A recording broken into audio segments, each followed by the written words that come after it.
The Geneva Theater Guild is a nonprofit organization that relies on the support of our patrons and local businesses to keep us running year to year.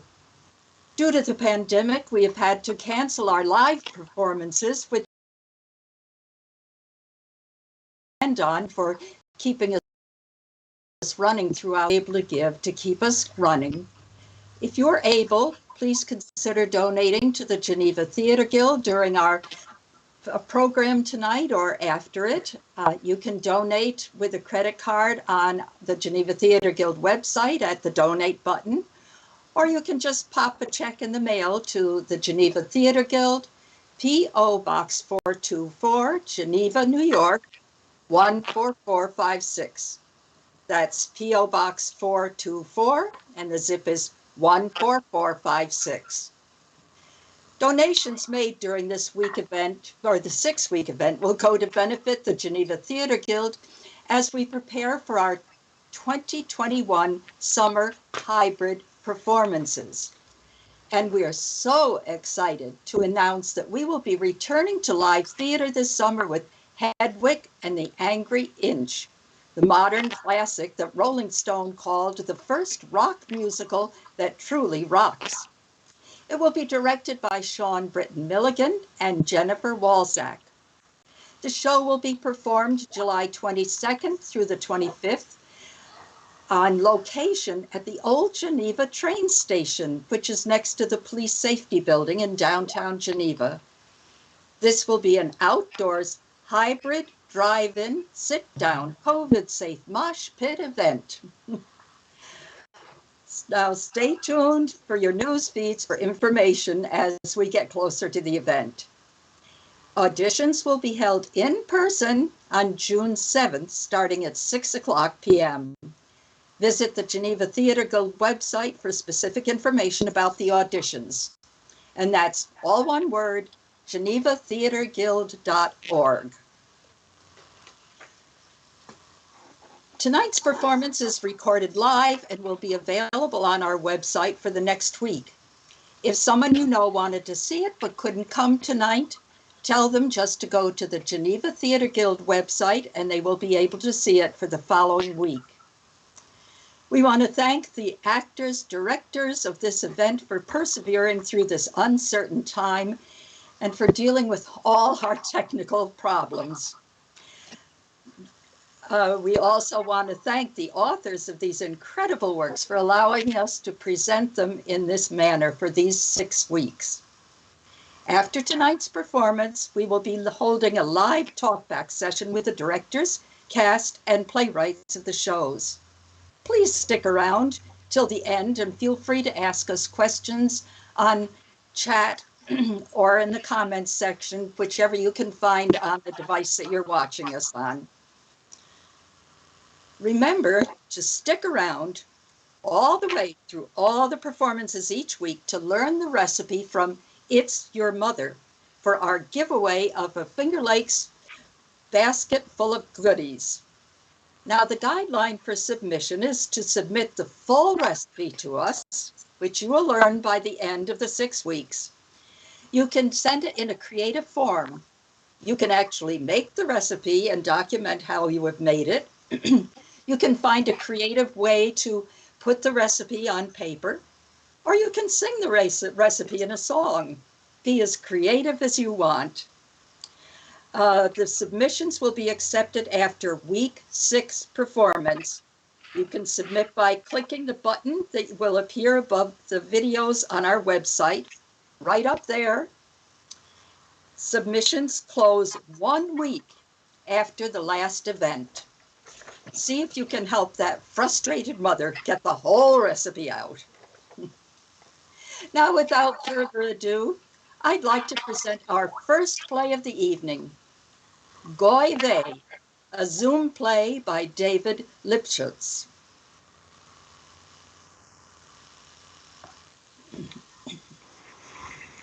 The following Goy Vey by David Lipschutz takes place on Zoom during the present day.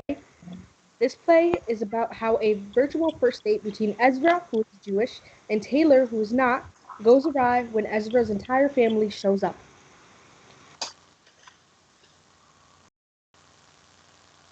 Okay, here we go. 923 4 179 885 TAYLOR.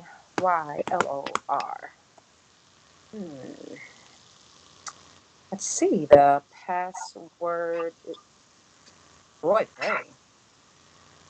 Okay. GOYVEY.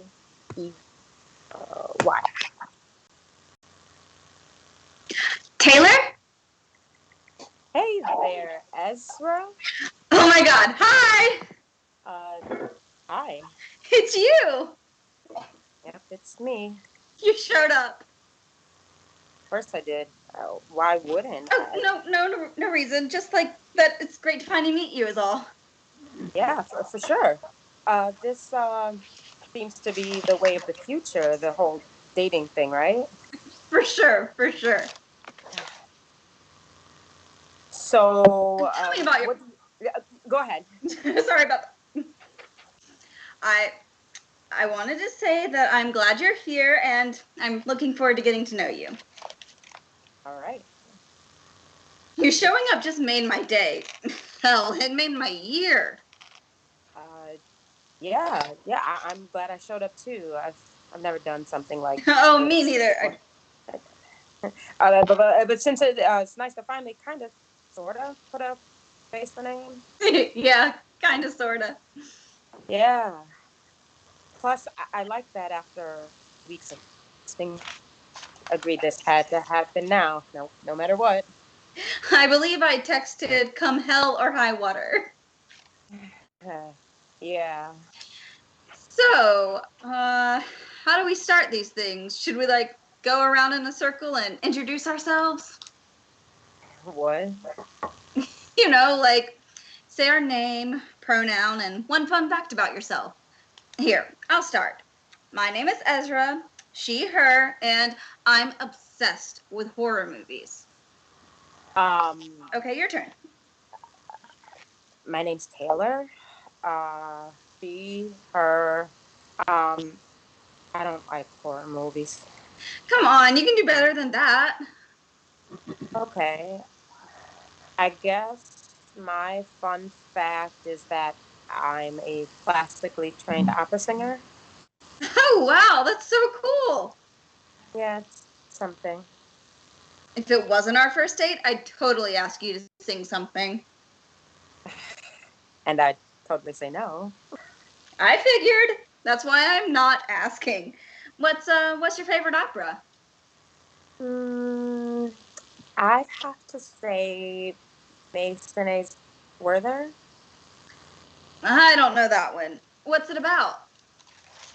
Oh gosh. It's hard to summarize in just one sentence, but it's kind of a Christmas opera, albeit a tragic one. A tragic Christmas opera. Mm-hmm. Wait, aren't all operas tragic? Eh, not all of them. Oh, it's based on the German novel "The Sorrows of Young Werther" by Goethe. If you've ever read that, Yeah. I mean, no, I haven't, but that's very cool. yeah. I love that stop on the CTA. Next stop is Goethe. What's your favorite opera? Oh, I'd have to think about that. Have you ever seen an opera? No, I mean, I saw Sound of Music at the Lyric a few years ago, if that counts. No, no, it does not. Ah, I figured. It starred Billy Zane. Sorry, Billy. Zane, yeah, he's a total badass in the Tales from the Crypt movie. Have you seen it? I'm sorry, I don't know Demon that Knight? one.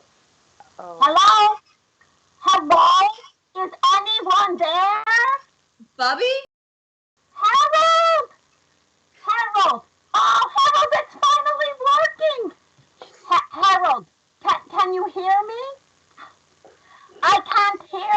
you. I can't hear you.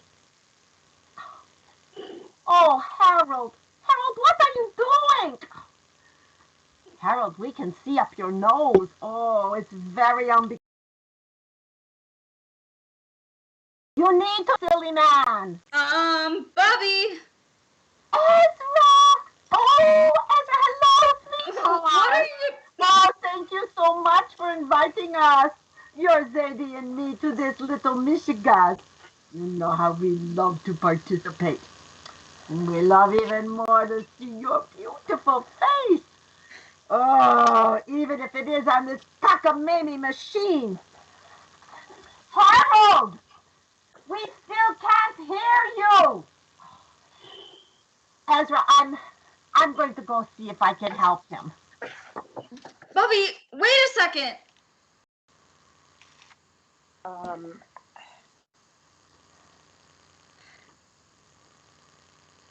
I'm sorry about this. I guess my Bubby and Zadie didn't get the memo. Memo? Oh, yeah. So What? I may have double booked with my family for our weekly Zoom call. I had told them that it's only happening if I contact them to let them know I was stood up. Oh. Oh! I can go if you want. I mean, we can reschedule, whatever. No. Stay. We said this date would happen now. My Bubby and Zadie probably didn't understand that the family Zoom call was contingent Contingent? on you, not being here. See. Well, okay then. Yeah. Bubby and Zadie. Is that what, Hebrew for grandma and grandpa? Close. It's Yiddish, but good guess. Are you Jewish as well? No, I'm not about religions. Oh, right. Duh. I forgot we texted about that. It's the password. The password? Goive. I thought it was pretty funny. Yeah, it was cute. I had to look up Goive. I was hoping you'd call me a she's the goddess, but Oh, damn. Next time. Just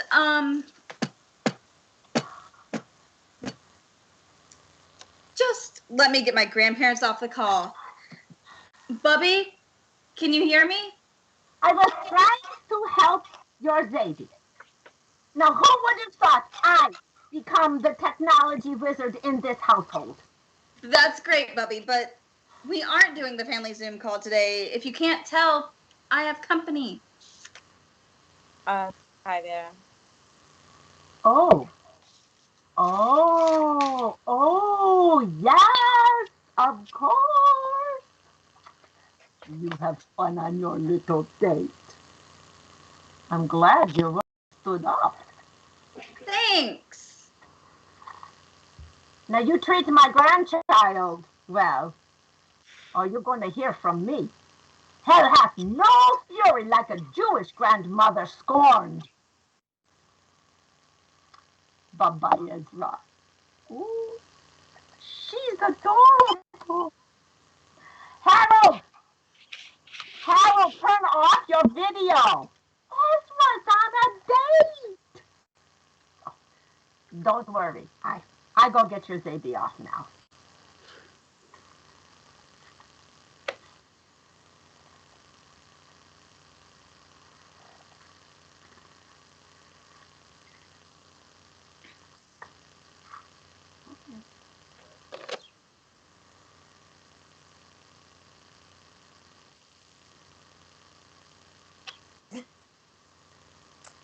That was something.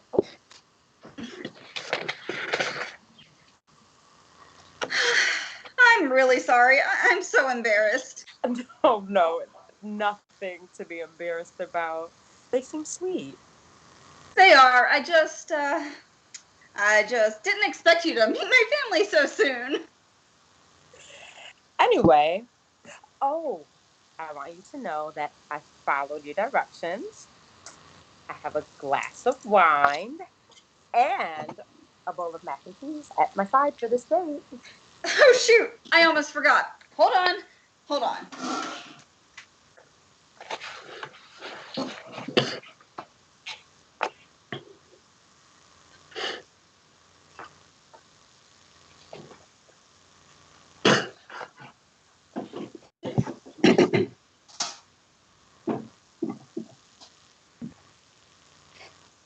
Cheers. Cheers. Wait, we got a toast. What? I mean, We do have we to though? toast. Hmm. What should we toast to? To drinking wine on a virtual first date? Nah, it should be something bigger, something more epic. Uh, Here's to tall ships and small ships, and all ships in between, but the best ships are friendships, so here's to you and me.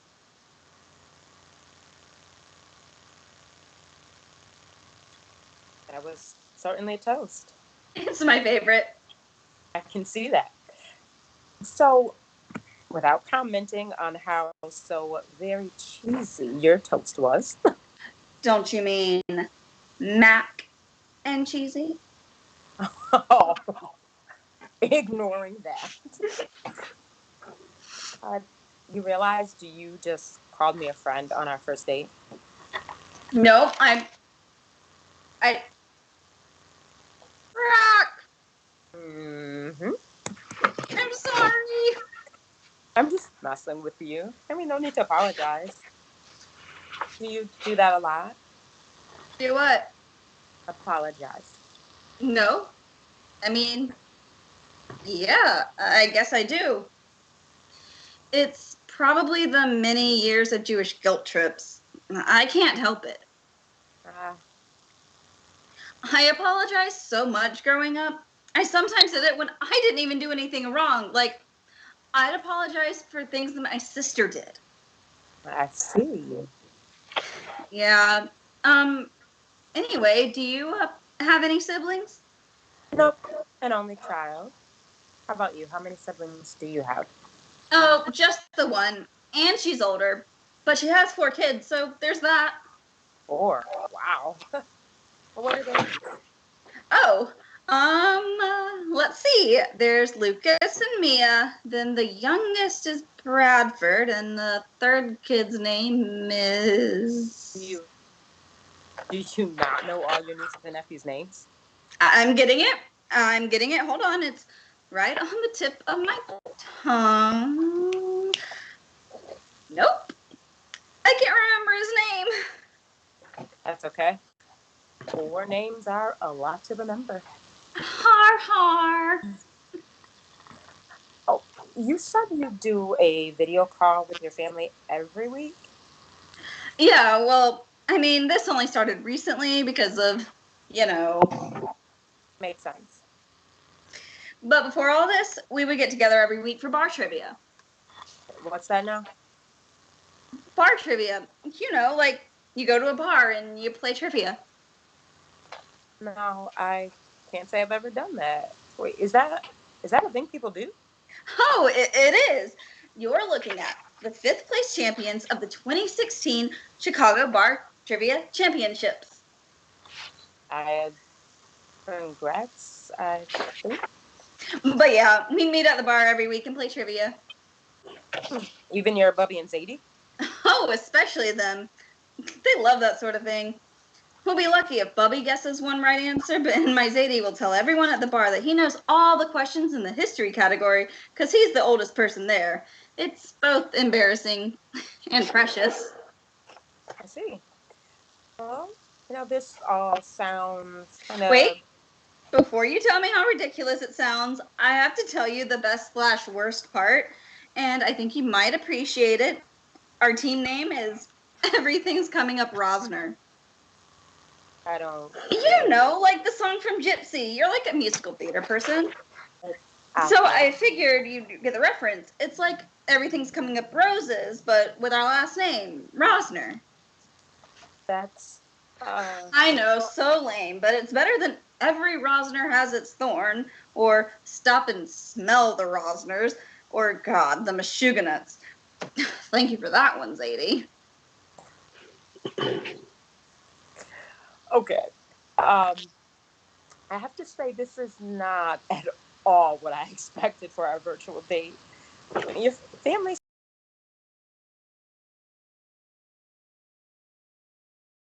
a good thing. Your family is boring. Your sounds anything but. Thanks. Oh, damn. Okay, I'm done talking. Tell me about you. Well, there's not much to tell. I'm from Kansas, but I moved to Chicago 2 years ago. Ezzy! Ezzy! I got a call from your bubby that the Zoom family meeting is on. Dynamite! Dad. But I'm sorry, kiddo, that you were stood up. Dad. Obviously, your friend is not a very nice person, if you ask me. Dad. What? This is Taylor. I Hello there. I'm Ezzy's dad. Wait a second. Let me get your mother. Judith! Judith! Get the Zoom doohickey. Your daughter's here, and she wants to introduce you to someone. What? No, Dad, what are you doing? Yes, I know. She wants us to meet your friend. Yes, that's what she said. She wants you to get on Zoom. She's hopping on now. She can't wait to meet you, Taylor. Dad, no, stop her. Come on, what's the big deal? Besides, Tyler doesn't mind. Do you? Taylor. What's that? It's Taylor. Exactly. He doesn't mind. Hello? Hello? Can anyone hear me? Yes, we can hear you, Judith. I can hear you. Can you hear me? Yes, I just said we can hear you. Well, who's talking? I can't see who's talking. It's me, Judith. Christ, don't you know your own husband's voice? Izzy, my most precious child. Hi, Mom. Oh, and you must be Essie's special friend. I'm Dr. Rosner, but you can call me Judith. It's certainly a lot to meet you. Oh, hold that thought. I'm going to call your sister, Sadie. She needs to join us. Mom, no, Mom. Call Sadie. Call Sadie. Oh, damn technology. Call Sadie. Just find her in your contacts. I'm doing this, Ani. Leave it be. I'm just trying to help. Your phone isn't doing what you want. Leave it be, Ani. I have got this. Fine. You do it your way. Call Sadie. Ooh, it worked. Sadie, honey, log on to the Zoom call. Ezzy wants everyone to meet a friend. Yes, I'm sure. She told us she wants to introduce a friend to the family. No, she did not explicitly use those words. Okay, see you soon, honey. Sadie will be joining us momentarily. Mom, what the hell? Language, Ezzy. Mom, this is a private affair. You and Dad need to go. Since your friend is fine with us being here, right? She's fine with it. She's cool with it, Daddy-O. Dad. Now, who wants to play trivia?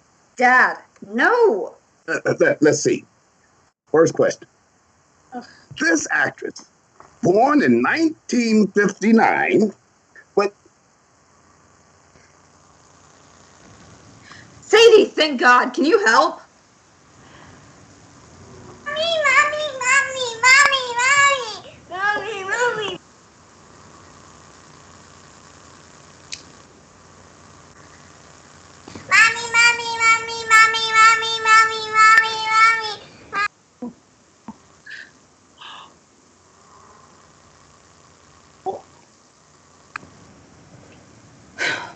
sorry about that. Emerson is being a real pain in the ass. Language. Mom, you try spending your waking hours with this 4-year-old monster and not call him that. Still, that's my grandbaby. You know it's my job to choose him over you. Yes, I'm aware, and it warms my heart. Can we get back to the task at hand, please? Yes, thank you, Dad. I'm glad you understand. I do, kiddo, I do. This act, born in Dad! 19... No one wants to hear your trivia right now. This is too good. I am so glad I joined for this. Oh, I I'd like to. I have really time to like to tell ask her. the questions. Come Oh, on, Yes, I'd like to it'll hear the be I trivia invited fun. Puppy question. and Sadie to join. It only What the felt hell, fair. Sadie? I said I'd like to hear the trivia question. I'm glad somebody appreciates me. Thank you, Tyler. Thank you. Okay. Now, this actress, born in 1959, has been nominated for both an Oscar and a Razzie. Although she's only been nominated for an Oscar once, she's been nominated for a Razzie Award several times and even won the Worst Career Achievement Award as a Razzie Scream Queen. Well, I'm out. I don't even know what a razzle is. I couldn't even hear the question. You were talking so fast. Harold, what did he say? Dad, would I be wrong in hinting that even though the actress is known as a scream queen, for the movie she was nominated for an Oscar, something else came flying out of her mouth? Ew, gross. Exactly. No, you wouldn't be wrong in hinting that.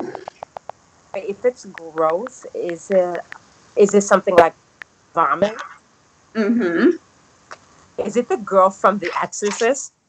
Ding, ding, ding, ding, ding. Linda Blair. Nice work, Tay. Yes, nice work, Tyler. Her name is Taylor, Dad. That's Daddy-O to you, Missy. I didn't hear what was just said. What was the answer? Was Lin- that the answer? Oh, Linda Blair, Ma. Who's there? No, no, Ma. Linda Blair. Essie's friend got the answer. Thank you. No problem. Also, wow. You can say that again. I don't even know what to say. Like, I want to apologize, but I don't even think that would cover it. No, stop. It was sweet. Bonkers, but sweet. Well, thank you, I guess. I don't know if you'll ever want to see me again after today, but if you do, I promise my family will not be involved for a very, very, very long time. It's okay. I'm actually having a surprisingly fun time. Sadie, get out of here. Taylor, nice work kicking everyone out. I just wanted to pop back in and tell you that my family adores you. Uh, Thanks. Oh, and this was all hilarious, and I will definitely never let you live it down, Ezzy. So, Ezzy, huh? Yeah, I guess people who like me call me that. Interesting. So, hey, I'm thinking for our next date, how about I set up the Zoom call? How's that sound, Ezzy? That sounds good. Wait, I see what you did there. Mm-hmm. I have an idea for our next date. How about we listen to that Goethe musical? Opera. I think the only way to top this first date is that my crazy Jewish ass listen to a tragic Christmas opera. Now, let me just make sure our call is private from here on out. And there. Okay. Tell me about you.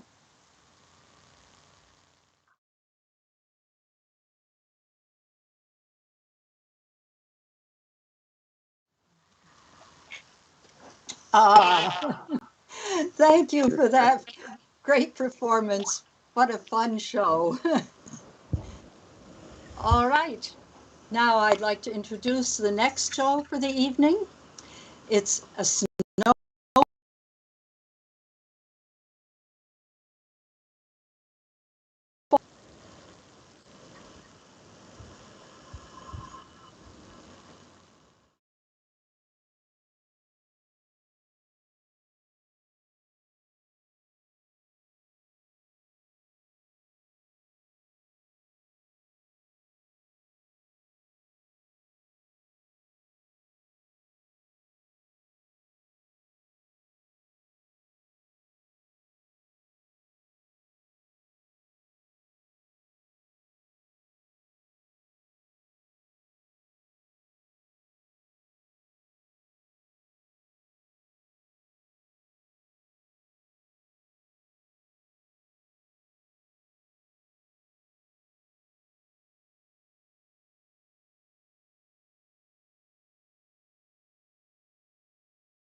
take over the narration.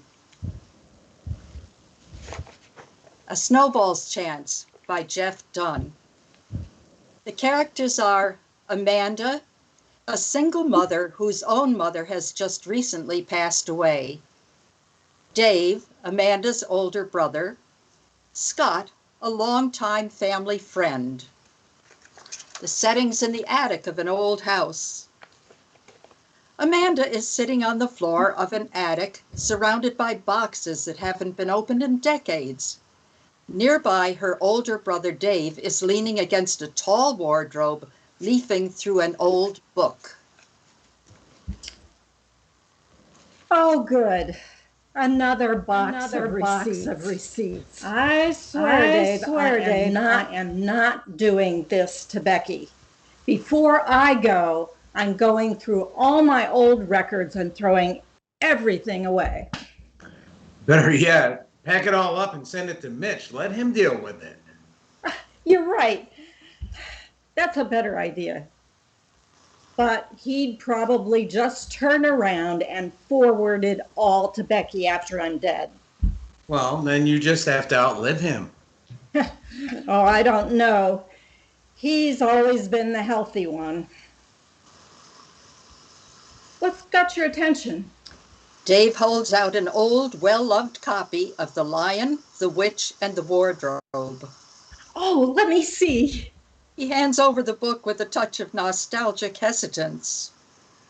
I haven't seen this book in a long time. A very long time. Do you remember? I miss those days.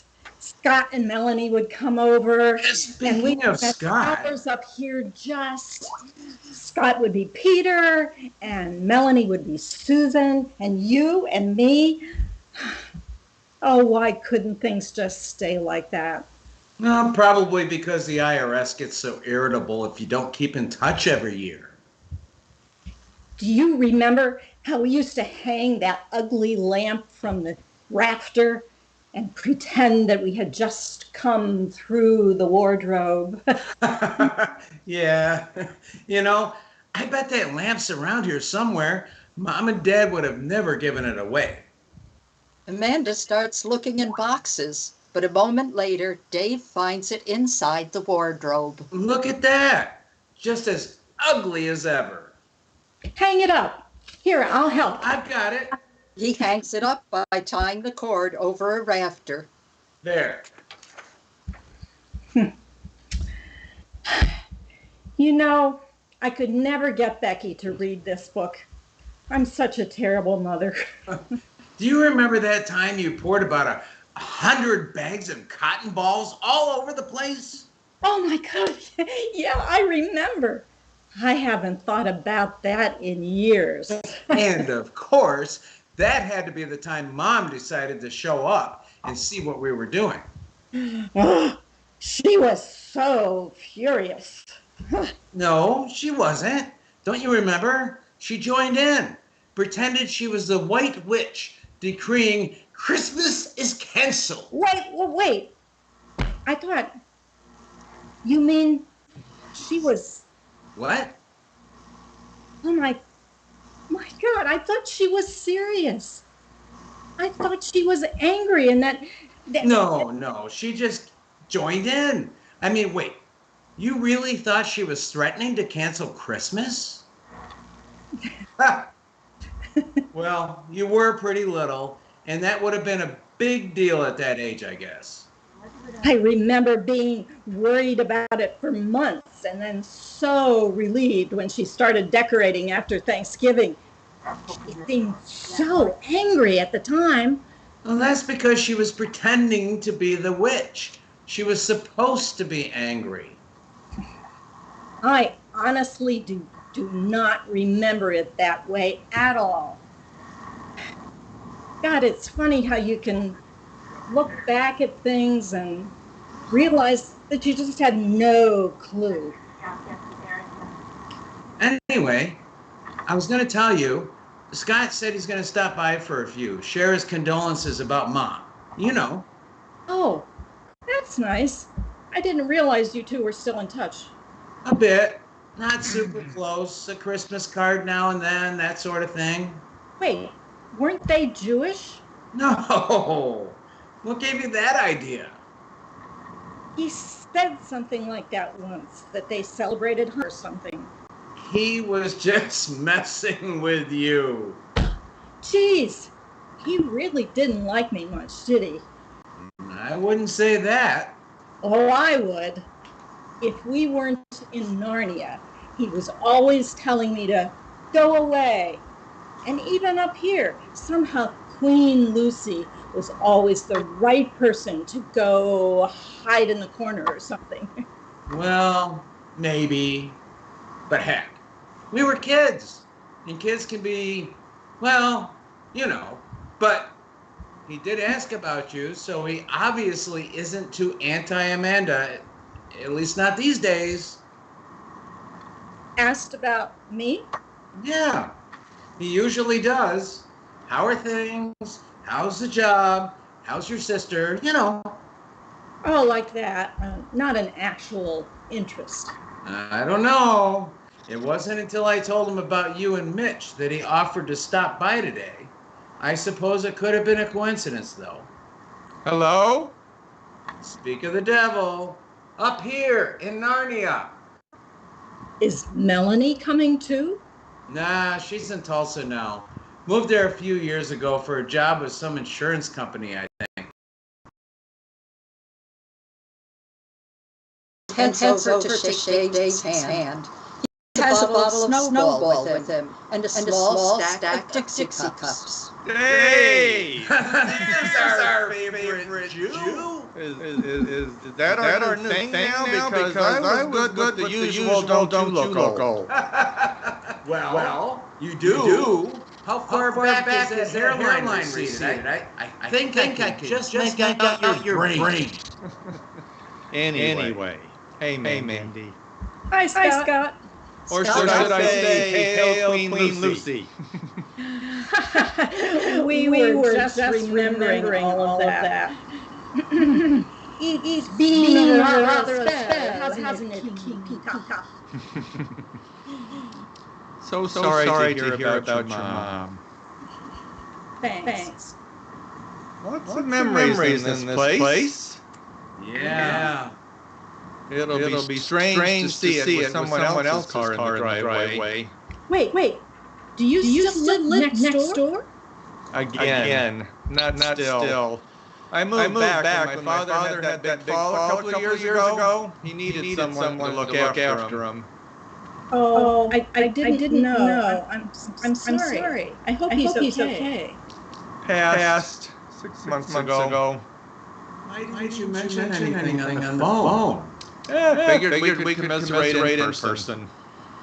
Well, I'll let you two catch up. Lots of stuff downstairs. Okay, if you want, but here. At least stay long enough for this. What is that? Lemonade? No, it's well, yes. What?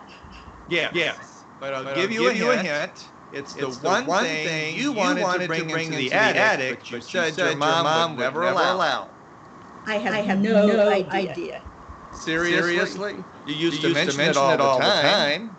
The one thing missing from our land beyond the wardrobe. Well, it looks like booze. And I'm pretty sure I wouldn't want to bring that into the attic. So you give up? Yeah, I give up. Snowball! What? I can't believe you don't remember. You used to complain every time about how it just wasn't right because we didn't have any snowballs. I did? I remember that. Yeah, it really bothered you. So I figured this was our last chance. Here. He sets on a box, opens the bottle, and pours a drink into 3 little Dixie cups. He hands them out. Amanda takes hers and sniffs it. She then considers the cup curiously. You're not anti-alcohol, are you? It's pretty sweet as they go. Lemonade and Advocate. What? No. It's fine. It's just the cup. This is the same kind of cup we used to use for apple juice. Yeah. I thought that. No. It's not just a Dixie cup. I mean, it's the exact same. The same pattern. No kidding. Amanda puts the cup down next to her and looks at her phone. Well, this is a nice, really nice touch. Thanks. You bet. I know how tough it can be losing your parents, and well, like I said, this might be our last chance to, Shane and Melanie could be here. Yeah. She doing okay? I don't know, honestly. Sounds like she and Blake are in a bit of a rough patch, which reminds me, Mandy. I was sorry to hear about you and Mitch. What? Oh. Thanks. Yeah. It was rough. But I think it's better this way. How's Rebecca handling it? She's got to be what, 11 now? Yeah. 11. Just recently. Does she still stay in touch with her dad? No, not much. Well, not at all, really. Mitch didn't. Damn. I always thought he didn't deserve you. Didn't realize he was that much of an idiot, too.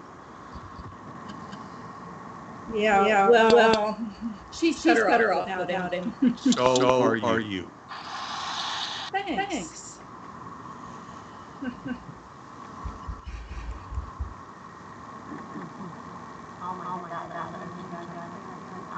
So how's the exciting world of Lennon? So tell us, treating you okay? Oh, you know. Yeah, it's a frenzy. New clock pattern, getting released next month. What the hell? Yeah, it came as a shock to everyone. Somewhere between Dusty Pink and Salmon Blush. Stop! Hey, stop! God, where did you get these cups? Narnia? They stopped printing this pattern over 15 years ago. Really? Dave looks down at his cup, then at the other two, back at the cup, and then something finally clicks for him. You know what? I just remember that I've got a thing that, screw it. I'll be downstairs if you need me, which I'm now thinking is pretty unlikely. Dave exits. Suddenly, Dave enters, picks up his Dixie cup, shows it to them in explanation, and exits again. So? What? Dave enters. He pours himself another cupful, then exits. What's...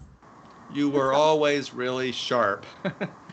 I figured you'd recognize the pattern. Yeah. Didn't occur to me that they'd stop making it. God. Okay, yeah. I've been holding on to the cups for a little while. Well, quite a while, like at least 15 years. Maybe a bit more. How much more? The cups? About 20 years. The basic idea, pretty much ever since we stopped coming up here. Originally, I thought it would be something with real snowballs. Then I thought maybe something with those flavored shaved ice things, but I could never figure out how to manage. God, you hated me as a kid. What? You were terrible to me, pretty much all the time, unless we were playing Narnia. And even then, you were always sending me off to be alone while you and Dave and Melanie were rescuing unicorns or something. Eileen, take it. Well, I don't know what page you're on. 12. Dave enters. He walks over, pours himself another Dixie cup full of snowball, then exits. I'm sorry. Mandy, I'm so sorry. Really. What you're saying is, well, it's completely true. I did do that. All the time. But as stupid as it sounds, it wasn't because I didn't like you. Well, it sure looked like it. Yeah, I'm sure it did. Scott walks around the attic, running a hand over boxes and beams, like each holds a special memory for him. He comes to one in particular and pats it. I hated this. What? Don't you remember this one? Well, I guess I remember them all, sort of. I did live here. You hit your head on this one, right here. You were trying to get out of that rolled up length of carpet that we used for playing. Oh, God, I do remember that. And you fell over while you were still in it and hit your head right here. I still remember it like it was yesterday. It wasn't that big a deal. You had that big bruise under your eye. You wore sunglasses to school for like 2 weeks. That's right. That's right. How do you remember? Dave enters again, and Scott points to the bottle. Here, just take the whole thing.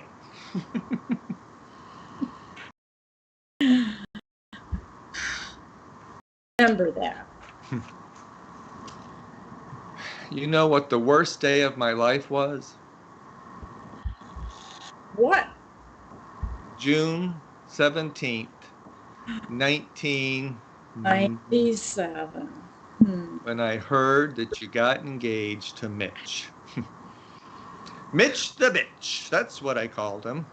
Never liked the guy, but when you two got engaged, that's when it really hit me how stupid I'd been and for how long.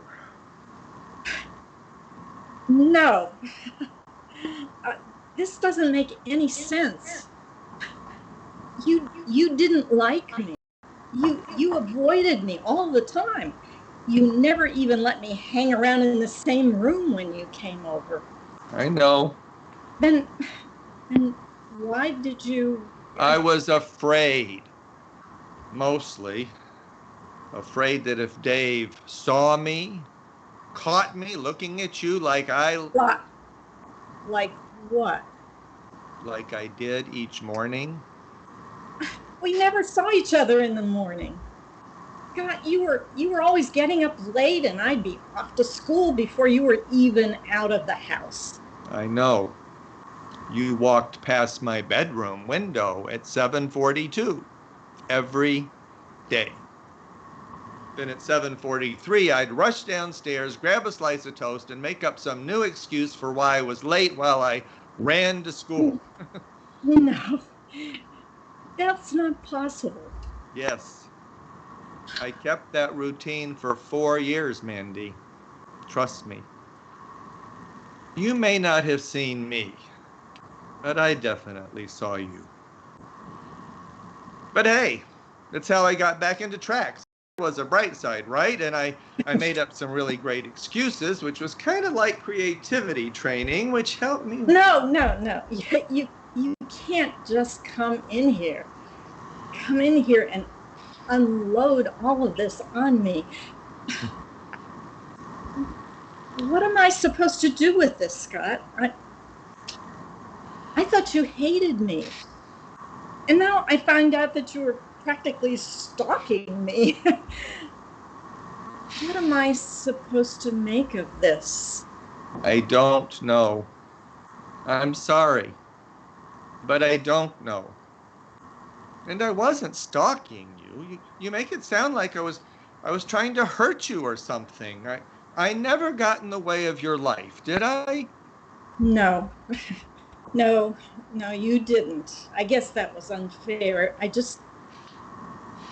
Why didn't you ever say anything? You were my friend's sister.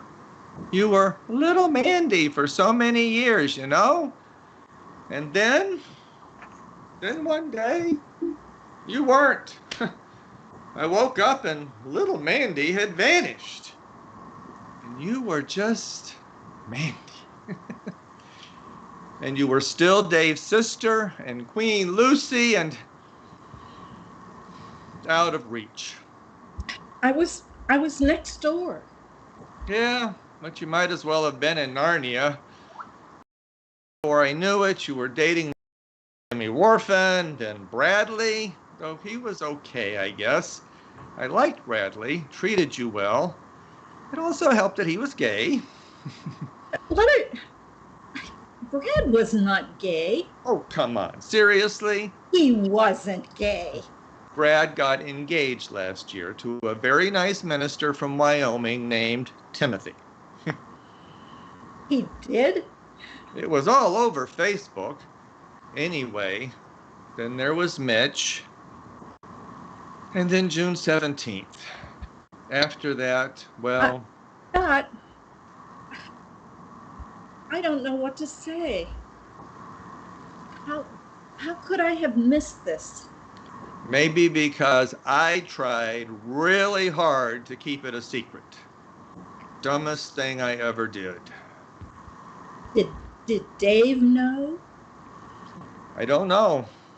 I never told him, but sometimes I think he suspected. Of course, I'm guessing he does now because I only heard him take 2 steps down the stairs with the bottle, Dude, but... you I can go back in now? No! No. Damn. This is a lot to process. I'm sorry. I know it's not the best time. Heck, it may be just about the worst possible time.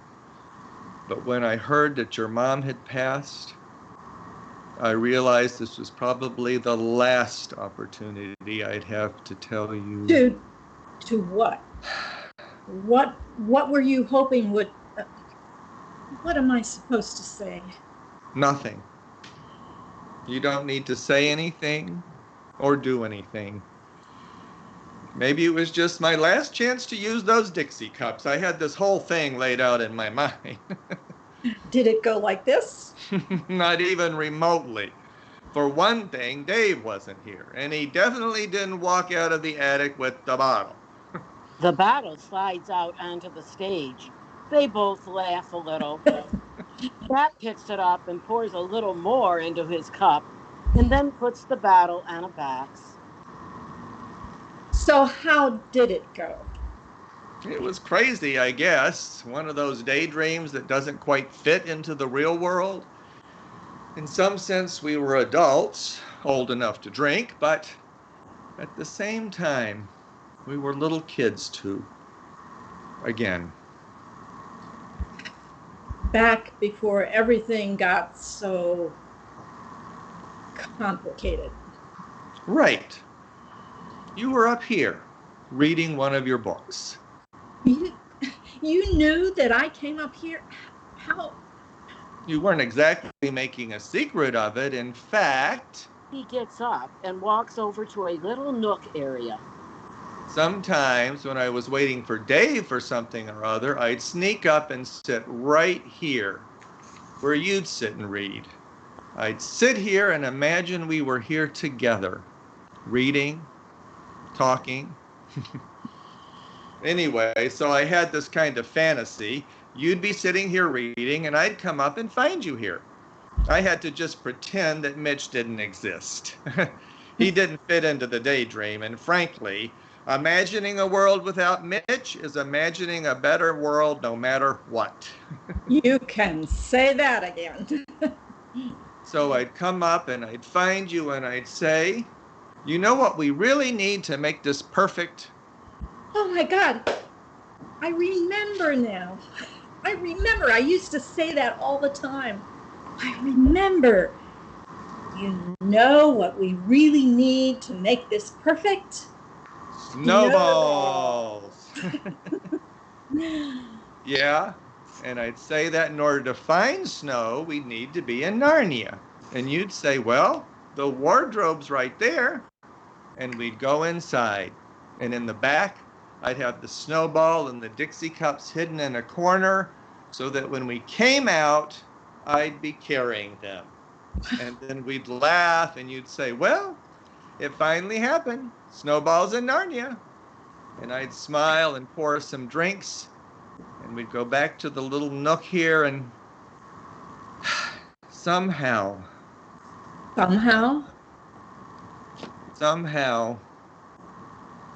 it really had happened. Not the snow like we always wanted, but the years were gone. We were still the same age and in some sense, but all the mistakes, all the complications.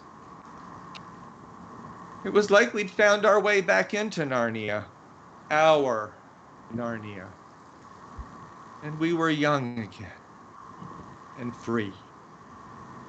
And we'd sit down here and you'd shove me because I had accidentally sat on one of your favorite books. That sounds like you. You'd have that look on your face, the one where you're frustrated but kind of amused at the same time. And I'd say that I was sorry, and you'd say, it's okay, but don't let it happen again. And then we'd smile. And after a moment, you'd look away, but I'd still be looking at you. and smiling. And you'd look back and say, what? And I'd say that I was smiling because I knew a secret. Then you'd say, in that absolutely horrible, yet completely perfect English accent, the royalty of Narnia should not be keeping secrets from one another, King Peter. And I'd say, then I suppose I'd better tell you. Are you ready? And you'd give me that smile, that one that only you seem to have, that's knowing and innocent, all at the same time. Yeah, that one. You'd smile like that, and I'd lean close and say, the secret is that I'm completely in love with the most perfect woman in all the kingdoms of the universe. And I'm smiling because against all odds, I have been blessed by Aslan himself with the opportunity of sharing this fleeting, eternal moment with her. And the thing was, I couldn't really tell whether we were in our world or in Narnia. But I knew we were home. So we'd sit here, side by side, crammed into the little nook, sipping our snowballs from Dixie cups, while the rest of the world stood still, waiting for us to finish. Well, thank you. For what?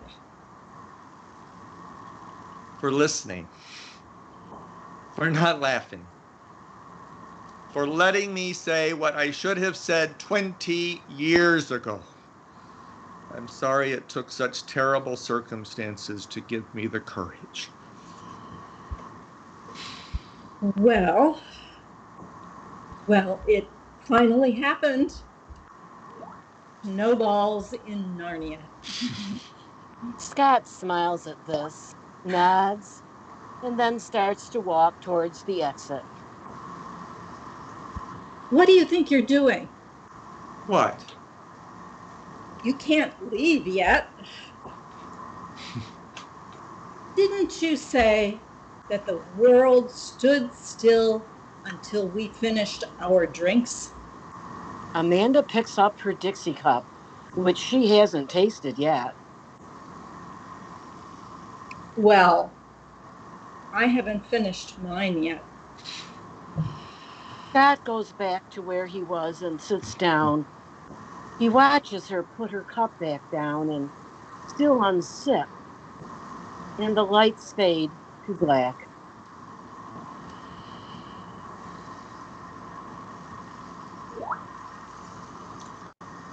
End of play.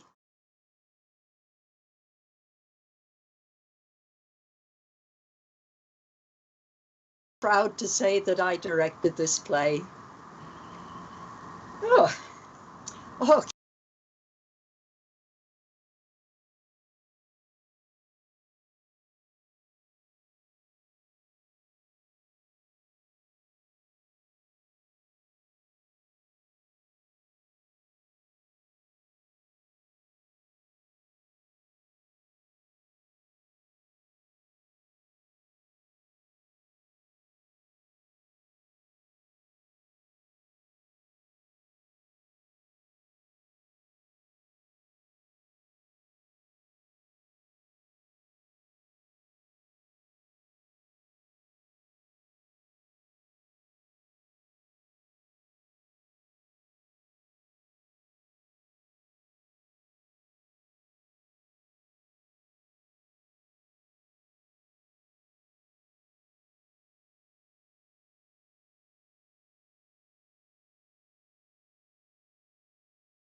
I do not believe this. This is getting killed. Anyway, before I got to tell you, make sure you put it in a Tupperware container with a good lid. Because Carolyn Schumacher left it in a big pot with a lid on and thought it would be fine. Well, it went bad and she shit for 3 days. Sure, she lost 8 pounds, but she looked like hell. So let's get back to this one call. 3 carrots, 1 lunch. Hi, Ellen, it's Mom. Listen, have you talked to Meg?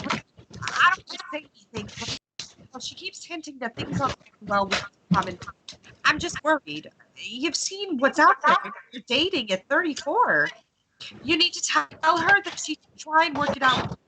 She's older than you, and well, you've had more luck in the dating area than and I don't want to butt in, but I guess I'm just concerned she's going to throw away a perfectly fine man and thinking that there's better ways out there. You tell her how awful it is. I mean, Tom's no prize, but you take it, right?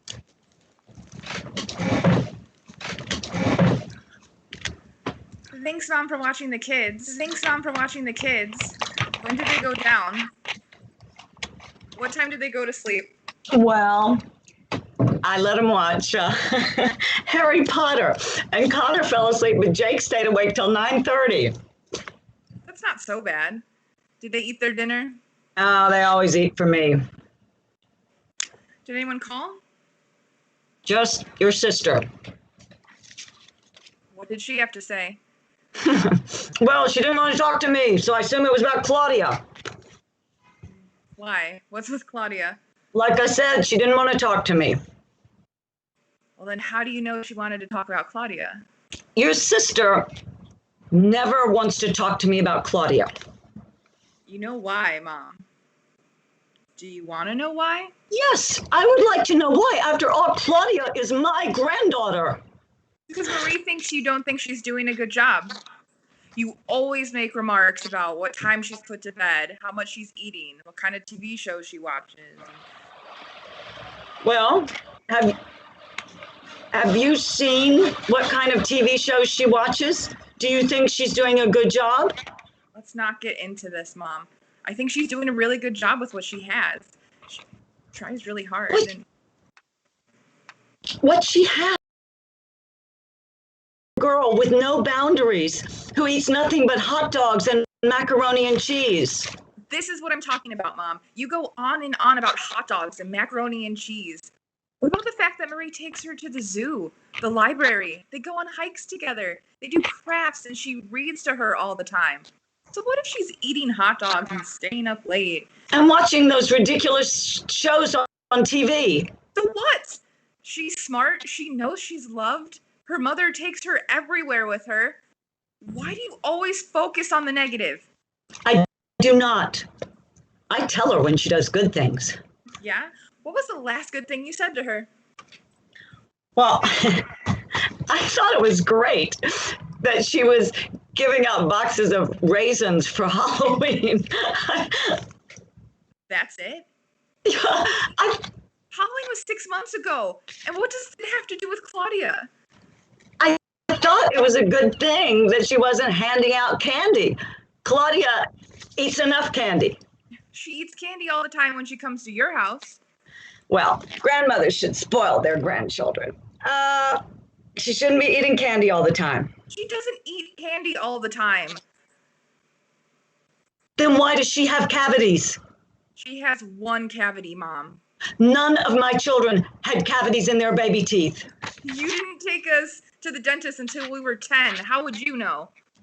Do you think Claudia eats well? I think she eats fine. A half a hot dog and a spoonful of macaroni and cheese. She eats more than that, Mom. Yeah, candy. See, this is why Marie doesn't want to talk to you about Claudia. Why? What did I say? You don't even realize what you do. What do I do? You constantly criticize every little thing she does. That isn't what you would do. She's just tired of defending herself. No, I'm not that bad, am I? Well, yes. Well, Your horrible mother is tired after babysitting your boys, so I'm going to go home. And you know what? You might want to tell your boys that people do not find burping and farting as hysterical as they find it. Mom, they're 5 and 6. They're little boys. It's what they do. Well, it's disgusting, and so are boggers and poopy. Good night, Mom. What did you do to your hair? Good night, Mom. Thank you for watching the boys. You have the nicest hair of all my daughters, but you insist on pulling it back in a ponytail all the time. It makes your face look fat.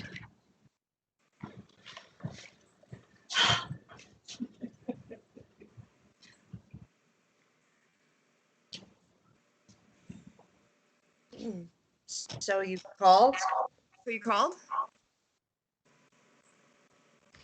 Oh, Mom told you? She said you didn't want to talk about Claudia. What do you mean? Mom said you called and refused to talk to her about Claudia. What made her say that? All I said is that I wanted to have you give me a call. Well, you didn't say anything about Claudia, and you didn't say anything about Mom. I think I asked her how she was. She was babysitting her. I didn't want to bother her. Well, she's bothered. Oh gosh, I never do anything right. Apparently not. All right, what is it this time? More of the same. Lots of emphasis on hot dogs. Why can't she give up on the hot dogs and let it go? That's what Claudia wants to eat right now, and in another month she'll want fish sticks. All children go through these stages. Remember, we would only eat bologna sandwiches? With mayo on white bread. Or the time you'd always go to Becky's house to eat alphabet noodles with butter and salt and pepper. She thought you were nuts. Oh, but you survived.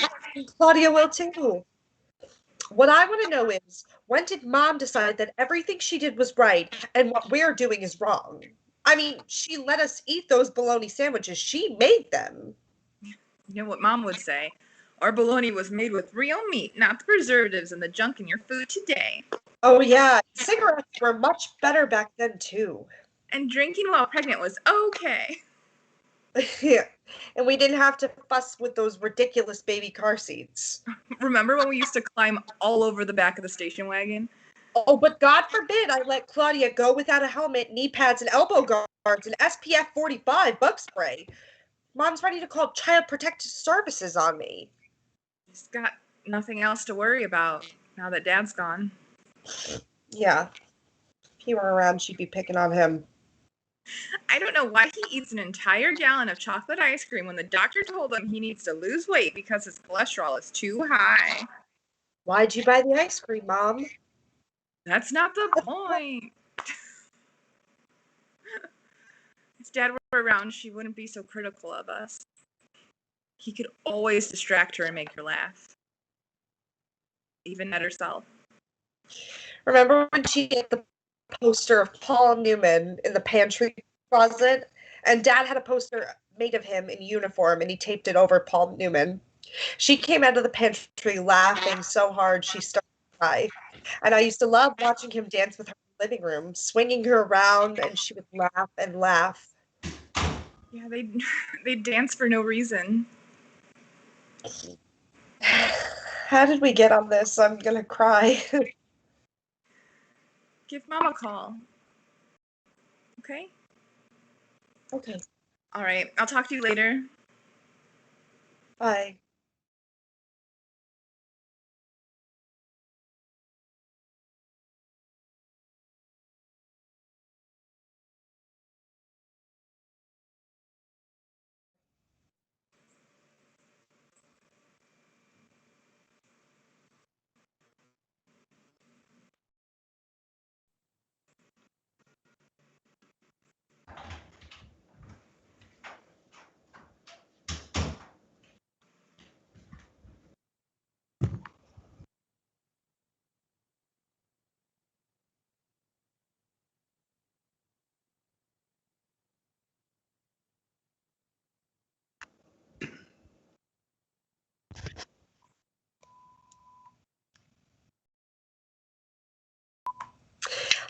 I just heard from Dad. So you're having a girl. How exciting, a girl. Have you thought of any names yet? Maybe it's too soon, but I always liked Hannah. So pretty. Except I hate when people shorten it to Missy, so maybe that's not good. Did did the doctor change your due date? How are you feeling? Oh dear, when I was pregnant with you and your sister, I got as big as a house. I was burping and constantly had indigestion. And girls are so fun to dress, though. So much more fun than boys with their t-shirts and their boring jeans. Little girls love their dresses and frills and sparkly things. Oh, this is just too exciting a girl. How about Anne? So simple and proud. But then people might call her Annie, and that's just annoying. Just don't go all modern and call her Mercedes or Innocence or some name that just means world peace or save the whales. She'll hate you for that. And all the kids will make fun of her. Don't make her hate you right away. She'll hate. Plenty of time for that when she becomes a teenager. Love you. Bye. Hi, honey. It's your I was sitting here and I was wondering how your date went. You told me your doctor said a PhD, a MD, a dentist, psychiatrist, he never said. Well, at least he's a college education, not like the last one with all the tattoos. Why do people do that? I just don't understand it. It's not the least bit attractive. So glad that's in the past. A doctor is much more your speed. You gotta hold on to this one. You're getting up there, and I hope to hear some good news soon. That's all. Oh my gosh, I think I'm crazy. Okay, the cabbage soup diet. I swear it will all be worth it. Don't lock me in the loony. Don't lock me up in the loony bin yet. This is the last time. Let's go through this. 3 carrots, a bunch of celery. Oh God, there's something. There's someone at the door. I'll have to call you back. Happy birthday, honey. It's your mother. You're 37. I can't believe I had a child as old as you. 37. That is old. I have a 37-year-old child. Oh my God. Can't believe I have a child that old. Well, happy birthday.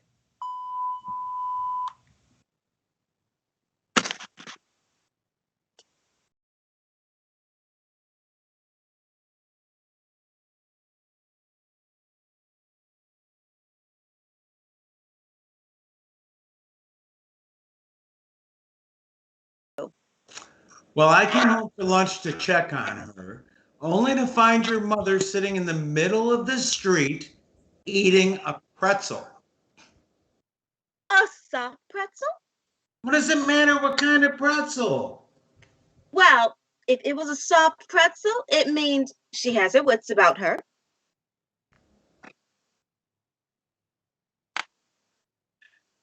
She has her wits about her to find the park, to find the pretzel vendor, and find her way back home. To sit in the middle of the street and eat the pretzel? Her wits about her?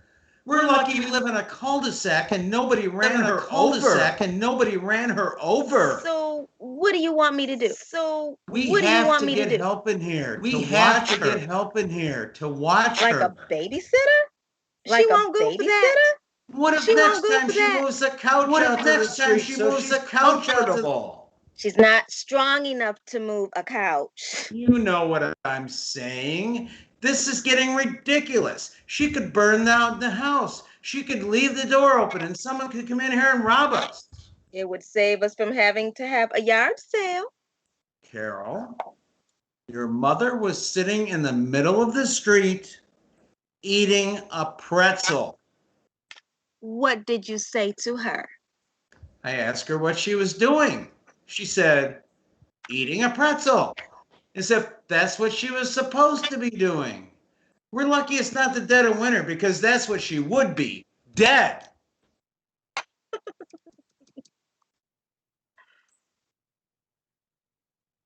To not get melodramatic, she would have sense enough to put on a coat. Look, my mom can still take care of herself. She can dress herself. She can feed herself. Yeah, a pretzel. Maybe we could ask your sister Chrissy to take your mom for a while. Oh, no, no, no, no, no, no, no. Absolutely not. They would kill each other. So, because we're easy to get along with, we have to worry about your mother burning down our house? Maybe I could talk to Tom. Do you think your mother would want to live with your brother? I mean, you think your sister-in-law would allow her to live there? Kelly, who wouldn't allow your mom into her house until she apologized for that whole thing with the cheesecake. Oh, God, the cheesecake fiasco. So, are you willing to reconsider my suggestion Which one? that we get someone in here to stay with her during the day? But how would I explain it to Mom? We've hired an in-house pretzel maker? Maybe she'd appreciate the company. I think she'd like somebody to talk to. You know what? I'll make some calls after dinner. To who? Your therapist? No. First, I'll call my brother, then my therapist. I thought we decided the cheesecake incident was a deal breaker. Well, it's worth a shot, and maybe we can talk about splitting the cost of bringing someone in if he sees firsthand she needs it. Yeah. I think Kelly will pay any amount of money to make sure she doesn't have to move in with them. Well, maybe they'll pick up the entire tab. We should have thought of this months ago. So we're in agreement. We're going to get someone in here to stay with Mom. Yes? Yes, we're in agreement. We'll get someone in here to stay with Mom. Come on, let's eat. What's for dinner? Pretzels.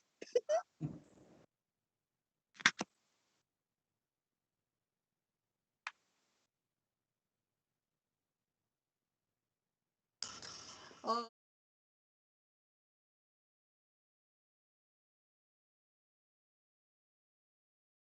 we can find one or two of them that we relate to. They're very true to life.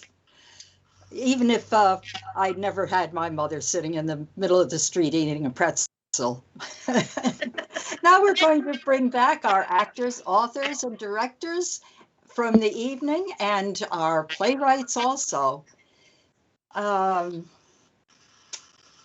If you want to ask any questions or make comments, if you have a chat button or a comment button, please use them and we'll try to answer your questions. Since it takes us a while to bring everyone in, I'm just going to list a few more shows that are going on. We like to support theater, other theater groups in our area. So here are the next ones coming up in June. On June 3 to 6, Theater 444 is doing Nonsense Amen in Fatzinger Hall. Now, if you want to see some of your favorite male actors in nuns' habits, you don't want to miss this show. June 18th through 20th, Seneca Community Players is doing Spoon River Anthology.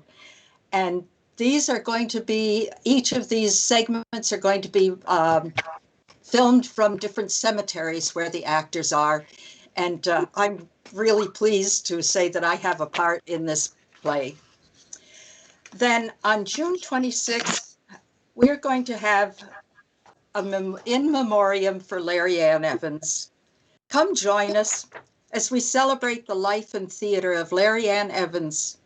This evening of song, monologues, and memories is our way of bringing us together to honor one of the beloved members who has left an irreplaceable mark on the Finger Lakes community and on the world. If you would like to perform or speak at the event, please check our website for directions on how to say that you would like to speak and to send us a short video of what you would want to do. So we have a June packed full of lots of great things to do. And now we are bringing in quite a few people, and I think I see a couple of directors.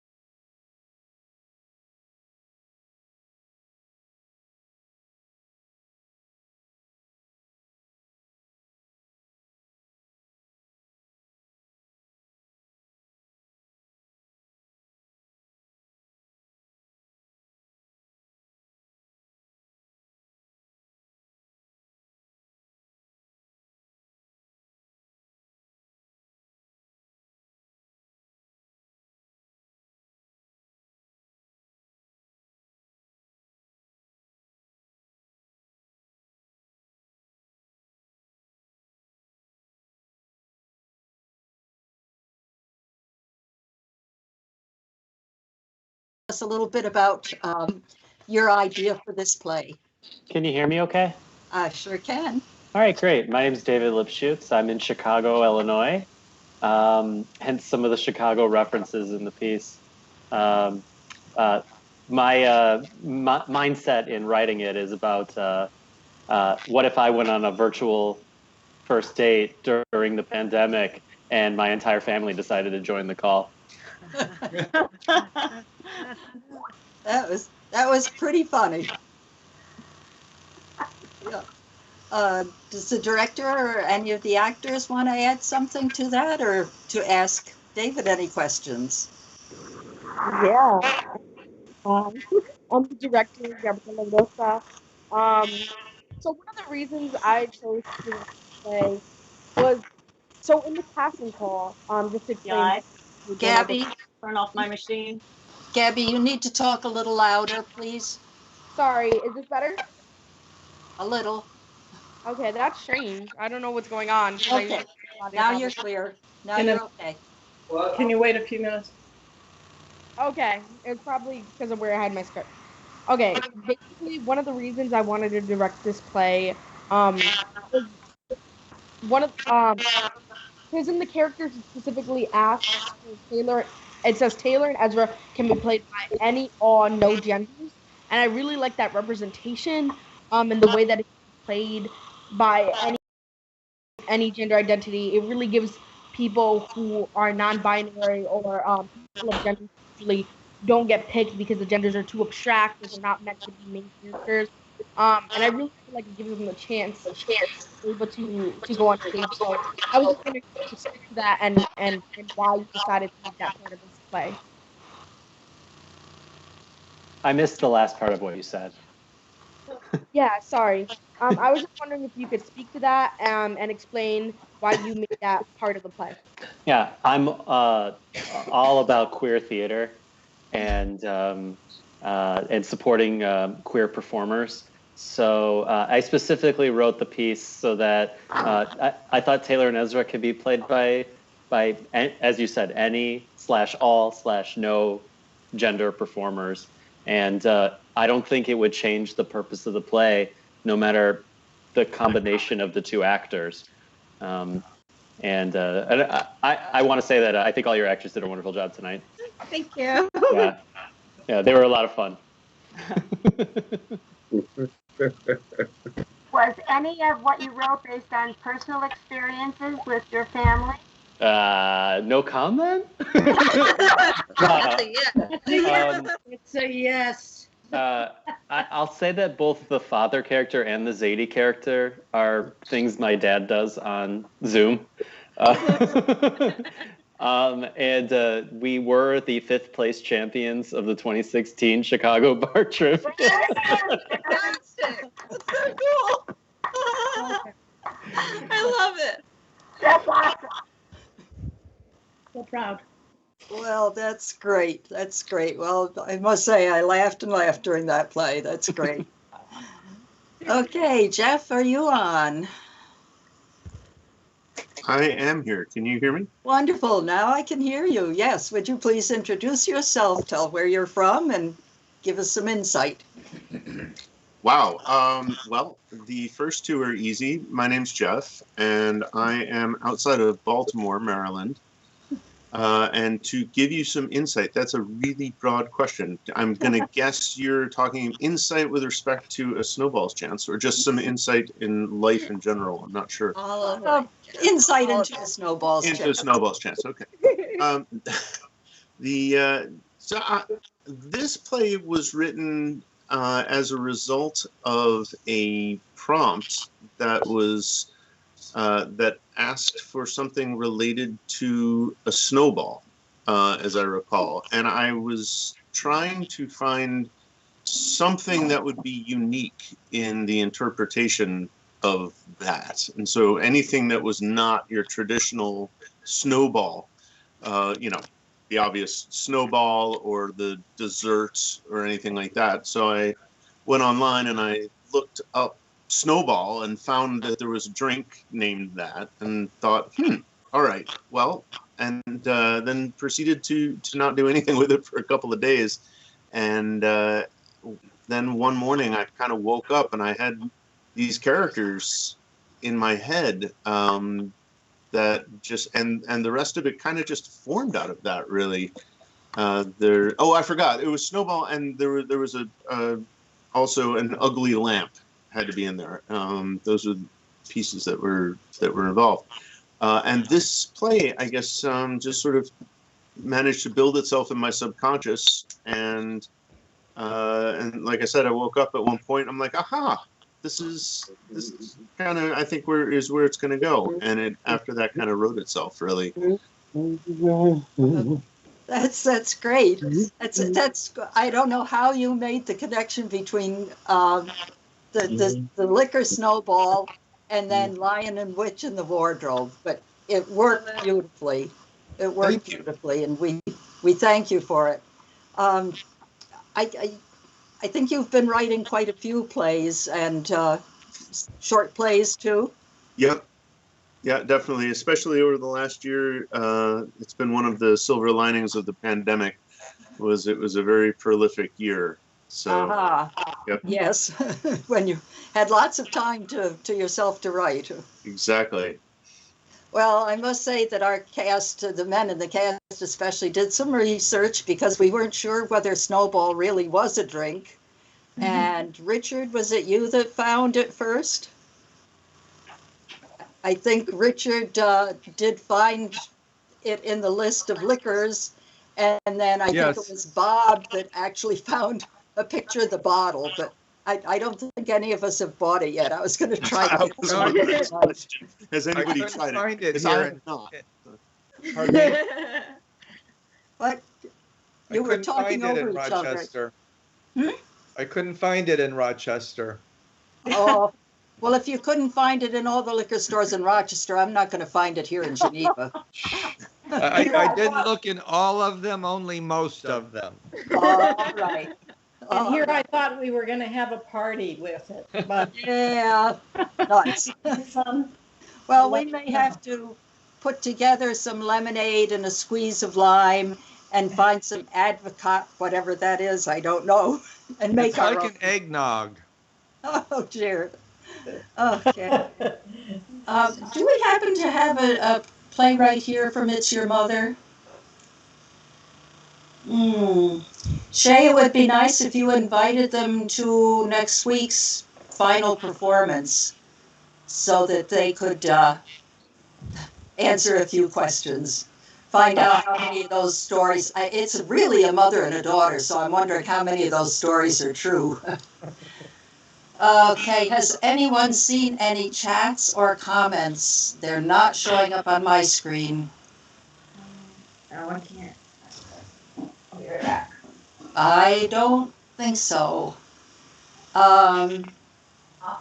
Do any of you actors want to comment on how it was to develop your character and if you felt any special bonds with your particular character? One thing that I thought was fascinating about It's Your Mother is initially just that first quick read was so combative.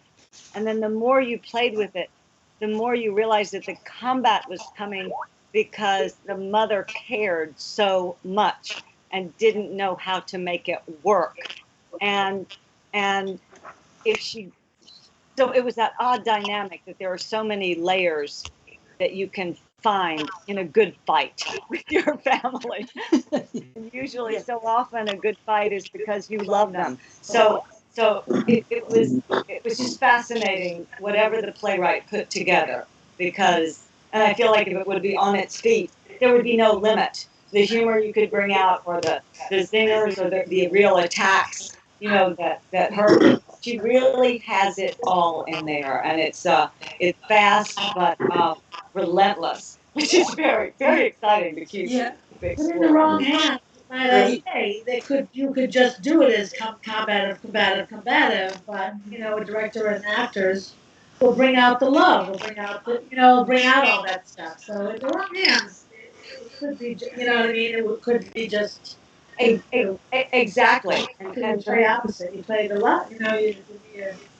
Yeah. Thank I, you. I felt I really enjoyed I it. felt an I felt an affinity for my character because factually it recalled when my family moved from Harlem to the Bronx in 1960, and the Bronx was, it was pockets of ethnicities and a very strong Jewish contingent, and to the outside world, they were weird because they had a special day off. They had a day off from school when they would do religious instruction. They had stuff nobody else had. But within them, I mean, it all made sense. And to hear my wife and accents and what have you, it just recalled the absolute reversal of gentrification that occurred at that point when we moved from Harlem to the Bronx.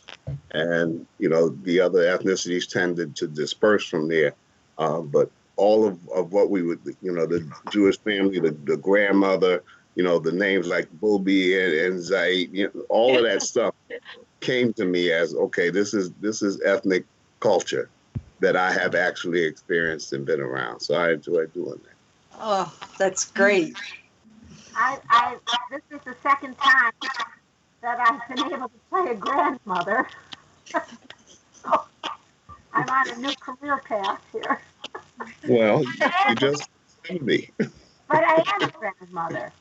And so that part of the role was very comfortable for me because as a grandmother, you get to put your nose in things that you don't unless you're a grandmother, know. And that part was very comfortable for me. And I really liked honestly, the interplay for me was fascinating to work with Wayne, who had not one line in that play. And yet, his actions made it was just, and it's difficult on the screen, obviously, but, watching him and seeing what he was doing there and being able to look off and, yell at him from the other room. I mean, it was pretty much like my husband in my life. So I thought that you took a wonderful, normal, complicated, loving, messy family and put it on this great casserole, and it all came out just right, with the people going in and out, and honestly, Juliet, your love that you portrayed for your family in that play. You're cry, Mary. You're gonna make me cry. But I really thought that was so sweet, and that's the playwright, the way you wrote the words. But the affinity that Ezzy had for her family superseded her want to have this date. That she wasn't really willing to throw them completely under the bus. Dent them maybe, but not throw them under the bus. And I really felt that was very endearing and very touching, and you did a really good job with that, and I liked that aspect of the play very much. Thank you, Mary. That there was this family connection, and no matter what, family was gonna be together with, Bubby and Zadie and, the doctor. Well said, Mom. Well said.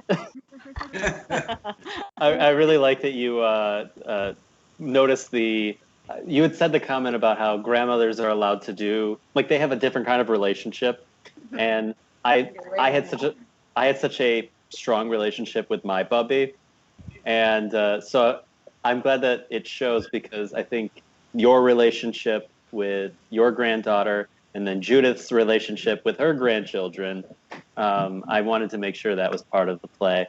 And I agree that Ezra's relationship with her family, like, no matter how neurotic or ridiculous the family is, that's your family. Right. That's right. Yes. One thing I was gonna say, one thing that was really fun for me as a director is, I think, obviously all the family stuff was really fun, but there was a certain amount of freedom in being able to craft Taylor's character, because in the script, anytime Taylor talks about herself, it's immediately cut off. Like, this poor cannot get a single sentence in about herself during this day. Which just gave us a lot of freedom, right? Like we really looked into developing a character for her to make it more interesting. Like we talked about potentially imagining Taylor as someone from a wealthy family, since she's an opera singer. You know, perhaps somebody who like comes from an anti-LGBTQ background. Like just playing around with all these factors and then seeing what that's like to interact with Ezra's family, because she does say that her family is a little more boring and that she moved, and like so trying to contrast like Taylor's very like more calm persona, um, along with Ezra's crazy family was a really fun thing as a director.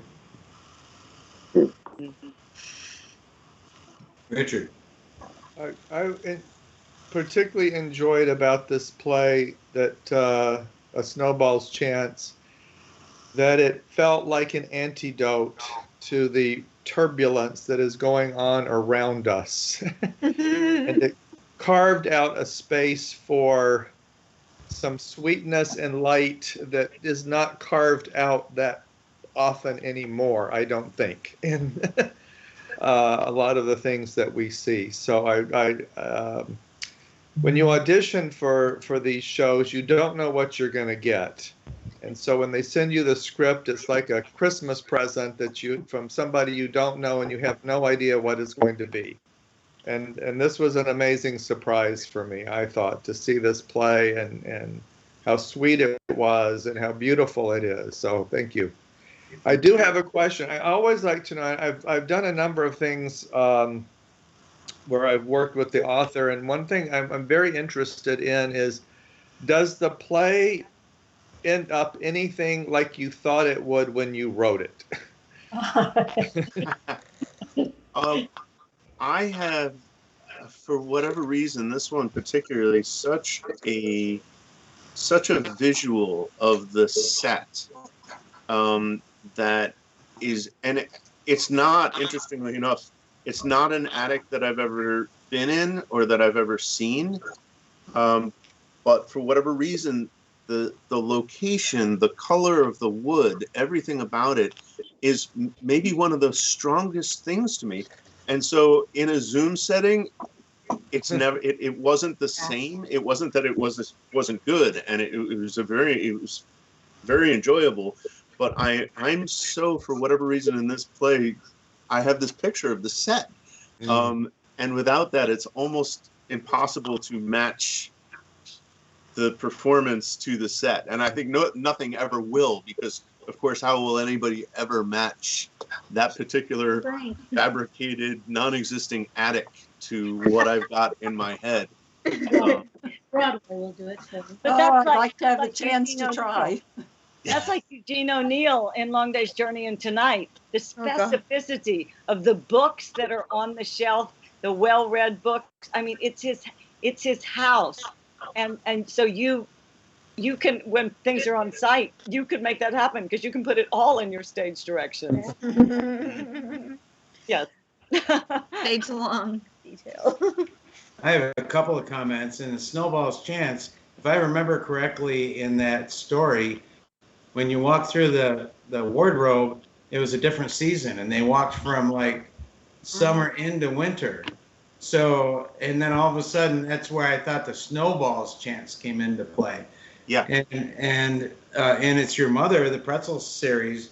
You know, I've had a couple people in my life that I've dealt with that have had dementia, and it's so real. You know, it's like they're just living in another world, and you just have to join them in that world, and that's all you can do for them.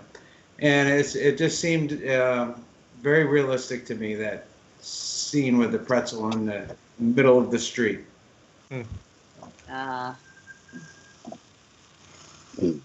Well, it's been a long evening, and as you can tell, theater people love to talk. And I wish we could just all stay together and just talk for another hour. But I'm afraid we have to kind of wind things up now. I want to finally thank all our healthcare workers in the Finger Lakes and around the world who have continued to help keep us safe and healthy during this past year. We support you and thank you for your service to our community. Thank you again to our directors, actors, authors, playwrights, without whom none of this would have been possible. We wish you all a great evening. Please remember to wash your hands, wear your mask where they are required, get your vaccination, stay safe and healthy. Good night, everyone. Good night. Good night. Yeah. Thanks everyone for Good watching. work, everybody. Great work. Thank Fabulous. you. Boy. Yes, Irma. Bye, bye.